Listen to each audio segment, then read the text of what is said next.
Time ఎంత అవుతుందంటే గాడారంలోనో ఫోన్లోనో చూసి చెప్తాం. బస్ స్టాప్లో నిలబడి బస్సు వస్తుందా రాదా అంటే 5-10 నిమిషాలు అటు ఇటుగా రావచ్చు అంటాం. ఆఫీస్కి వెళ్ళి ఇంటికి ఎంతసేపట్లో పోతామంటే రోడ్ల మీద ట్రాఫిక్ని బట్టి పావు గంట అటో ఇటో వెళ్ళిపోతాం. కానీ ఆన ఎప్పుడు వస్తుందంటే ఎవ్వరైనా కరెక్టుగా చెప్తారా? మొగుల్ని పరిచబట్టే వాతావరణ సంగపోలనే తీకమక వేస్తుంది మళ్ళా.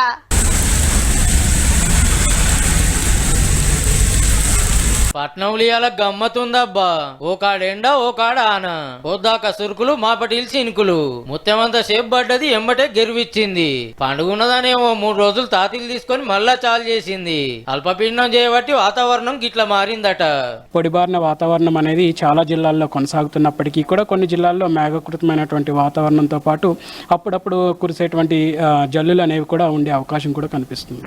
10 రోజులు మోతాదు ఆనలుంటాయట. అయితే మనకు ఏర్పడలే గాని ఏడాది మొత్తంలో పడాల్సిన ఆన కంటే ఎక్కువే పడ్డదట హైదరాబాద్ లా.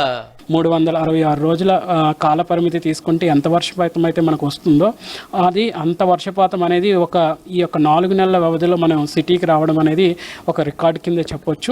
ఉస్మాన్ సాగర్, హిమాయత్ సాగర్ గేట్లు మల్లోపారు ఎత్తుడితోటి మూసీ నది రువ్వడి పెరిగింది. మన మీది రాష్ట్రాల్లో పెద్ద ఆనలు పడే కోపుందట. ఆ నీళ్లు కిందికి నూక్కొస్తాయి కాబట్టి ముందే ఈడ గేట్లు తీసి పెట్టిర్రన్నట్టు.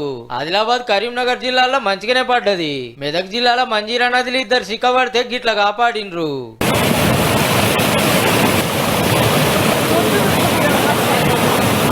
ఇక ఇంకో 10 రోజులైతే ఆనతెప్పలు మోసుకొచ్చిన నైరుతి ఋతుపవనాలు పోయి ఈశాన్య ఋతుపవనాలు వస్తాయట. ఇక అప్పుడు ఎట్లుంటుందో గాని ఏ ఊరి చెరువు చూసినా నీళ్ళే, ఏ ప్రాజెక్టు చూసినా నిండుకుండే మరి.